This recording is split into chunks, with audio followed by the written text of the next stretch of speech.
this is a stamp from the Virgin Islands, well, the British Virgin Islands to be specific.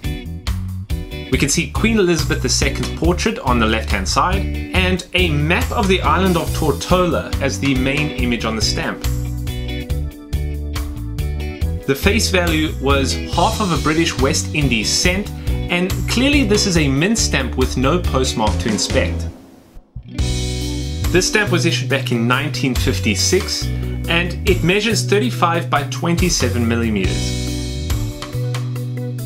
The stamp is part of a much larger set. I only have 4 of them, but they feature aspects of life in the British Virgin Islands, such as boats, cattle, landscapes, birds, and more. Now, as always, this gives me an opportunity to learn something new, because I don't know much about the Virgin Islands. Like, why is there a British Virgin Islands and an American Virgin Islands? And how come I've only found British Virgin Islands stamps? I don't ever recall finding an American Virgin Islands stamp. Why? So let's start with the geography lesson, which means I need my map. The Virgin Islands are located in the Caribbean. Geographically, they're part of the Greater Antilles, forming that divider between the Atlantic Ocean and the Caribbean Sea. Let's get a little closer. There are actually 3 parts to the Virgin Islands. The British Virgin Islands, comprising of 4 main islands, Tortola being the largest. Then there's the American Virgin Islands, officially known as the Virgin Islands of the United States. They're also made up of several small islands, along with St. Croix, St. John, and St. Thomas. And then there's the Spanish Virgin Islands, right to the east of Puerto Rico, which are also referred to as the Puerto Rican Virgin Islands, and belong to the Commonwealth of Puerto Rico.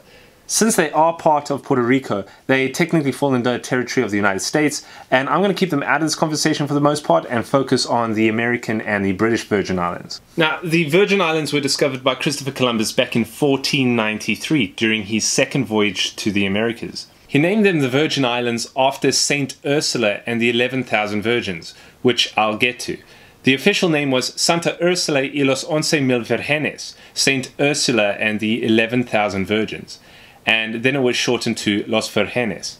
Anyway, over time, these islands attracted the attention of the Danes, the English, the Dutch, the Spanish, and pirates. Legend has it that the infamous Blackbeard may have stopped by these islands during his heyday. Now, before the American Virgin Islands were American, they were Danish, and they were known as the Danish West Indies. The Danes were interested in selling the islands in the late 1800s, but they only got sold in 1917 to the US for $25 million. Now, the main reason as to why the Americans purchased the islands back in 1917 was because of World War I. The thought of the Germans possibly invading Denmark and therefore gaining control of the Virgin Islands was of a major concern to the United States. So in 1917, the transfer happened from Denmark to the United States, and then 10 years later, in 1927, all islanders became US citizens. Now, let's get back to stamps.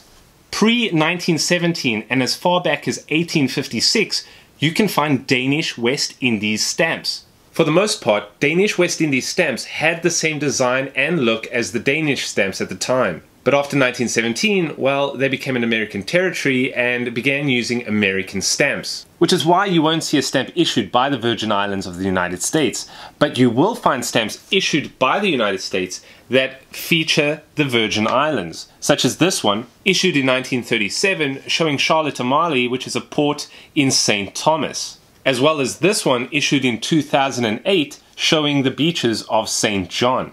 Now, what about the British Virgin Islands? Well, they were initially settled on by the Dutch in the mid-1600s on the island of Tortola. The British captured the island from the Dutch in 1672, and while the Danes were taking over St. Croix, St. John and St. Thomas, the British expanded to East Virgin Islands. In 1866, they began issuing their first stamps, this one being a 1 penny in green. There was also a 6 pence. And surprisingly, they did not feature Queen Victoria. Instead, they featured Saint Ursula, who inspired the name for the islands. She was featured on a number of stamps at that time, and since then, up until today, you will find stamps from the British Virgin Islands. Now, this highlights the different relationships, the one between the United States and its territories versus Britain and its overseas territories. The United States treats the Virgin Islands almost like a state, so they have representation in Congress, but they cannot vote on legislation.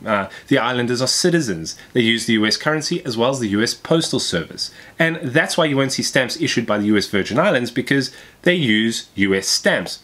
And that's true of all US territories such as Guam, American Samoa, Puerto Rico, and the US Virgin Islands. Now, British overseas territories are far more self-governing. They benefit from UK defence as well as foreign relations, and only as of 2002 are they citizens of Britain.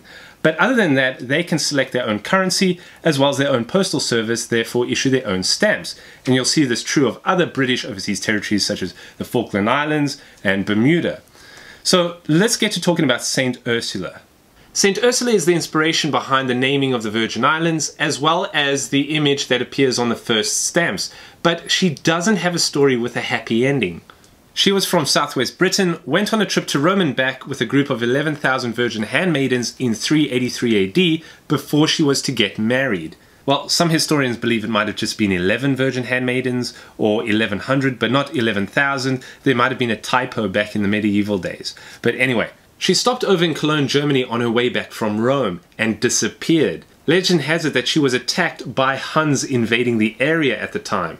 And all 11 or 11,000 virgins were killed along with Ursula.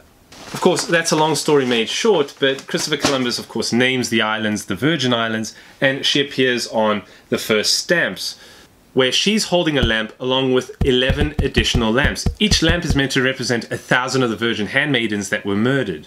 She has appeared on a number of Virgin Islands stamps in the past, including all these, and she's also on the British Virgin Islands flag. Oh, just a quick side note. All British Virgin stamps pre-1968 just have the words Virgin Islands, which is really the name of the islands. In 1967, a UK Foreign Office memorandum requested that the stamps have British Virgin Islands on them. So with a couple of exceptions, all stamps after 1967 have either British or BR in front of Virgin Islands. This was to prevent confusion, as the British Virgin Islands had also recently adopted the US dollar as the only legal tender. Now, one last thing. It's about this St. Ursula stamp. It was issued in 1867 featuring St. Ursula, but has a rare variety that is worth a fortune. The variety is known as the Missing Virgin, where she's not printed on the stamp. Only 4 or 5 of these are known to exist. Basically, the stamp missed the printing part where she was to be added in black ink, and therefore she's missing from the stamp.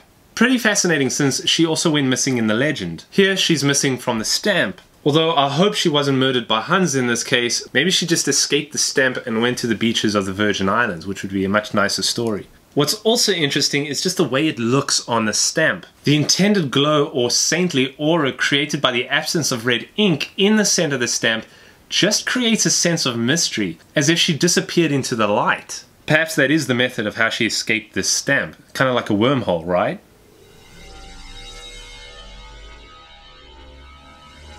Whoa. Okay.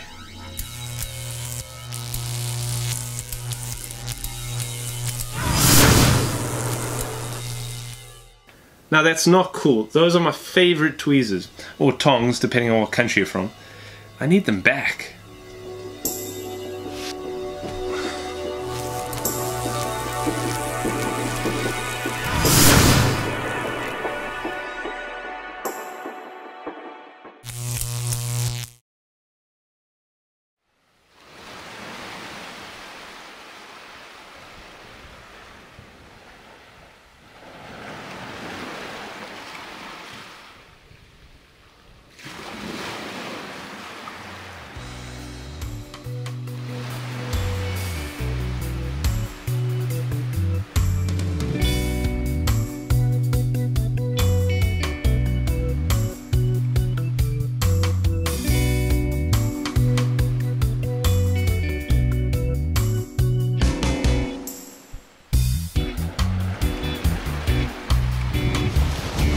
Nice!